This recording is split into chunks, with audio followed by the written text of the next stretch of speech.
Thought for the day. The answers we seek most of the time do not come when the mind is busy. They come when the mind is still.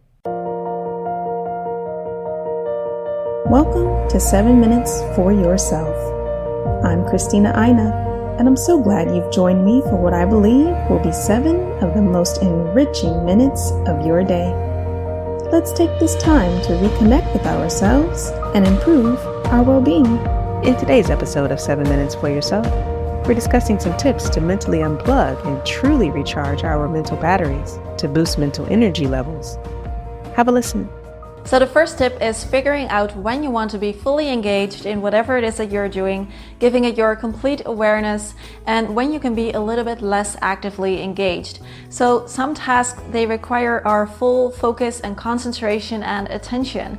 For example, for me, writing a script for a video and doing research is such a task. I cannot do it halfway. I need to be fully focused, really concentrate deeply, no distractions, and really go for it. However, if you try to keep this up all day, every day, it is not possible. You're going to get burnt out.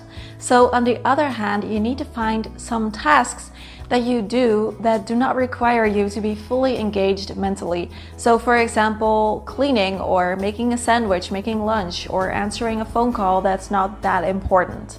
So the tip here is to really make that choice about when you want to be actively engaged in things and when you can kind of mentally disengage a little bit, because like I said, you cannot really be fully engaged mentally all the time, all day, every day. So you need to make that choice about when to do it and when to switch it off for a while, because if you do not make that choice, it will be decided for you because you'll be too tired to concentrate on anything. You could even make a list for all your to-dos for the day and just decide which ones require your full attention and which ones not so much, or maybe half. Or you can just decide as you go along. But when you do want that active engagement, make sure to keep the distractions to a minimum. So in this example of me writing a script, I make sure that I'm not also listening to really distracting music. I keep my phone away somewhere else so that I'm not distracted by it, because those distractions will make me really tired. They will limit my concentration and make me have to work on that specific task for longer. And then when I do the tasks that are a bit less important or less complicated, that don't require that much focus, I just go about them in a very relaxed way. I don't worry about them too much. I may even slump down in my chair a little bit and just get them done, but I don't really poke around in my brain too much. The next tip that's very important is to take frequent small breaks. And when you do take those breaks, make sure that they're actually breaks and that they're actually restorative.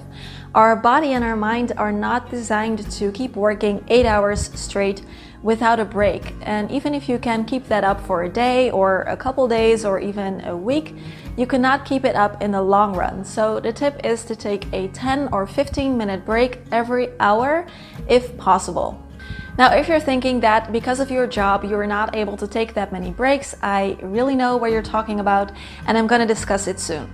Now, I work from home, so it's quite easy for me. What I do is I set an alarm on my phone. After 1 hour of concentrated work, I take a 10 or 15-minute break. And here's the important thing, to make sure that these breaks are actually something that recharges you.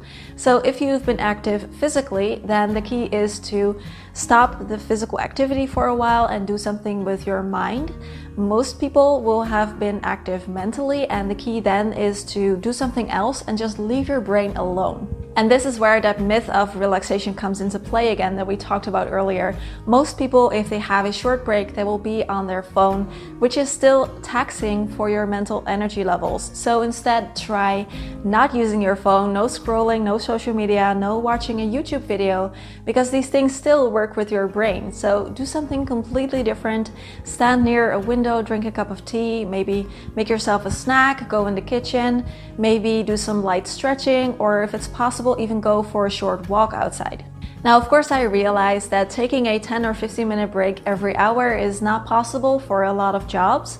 For example, I was a project manager before, and most of my days would be pretty scheduled in. So with the exception of a half-hour lunch break, I would have meetings and scheduled tasks all day long. So I can't really afford to take this many breaks.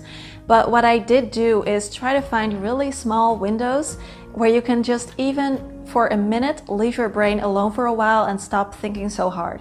So what I would do is I would just walk over to the coffee machine at the other end of the floor and just grab me a cup of coffee or tea or even a glass of water, any excuse really to walk there and walk back.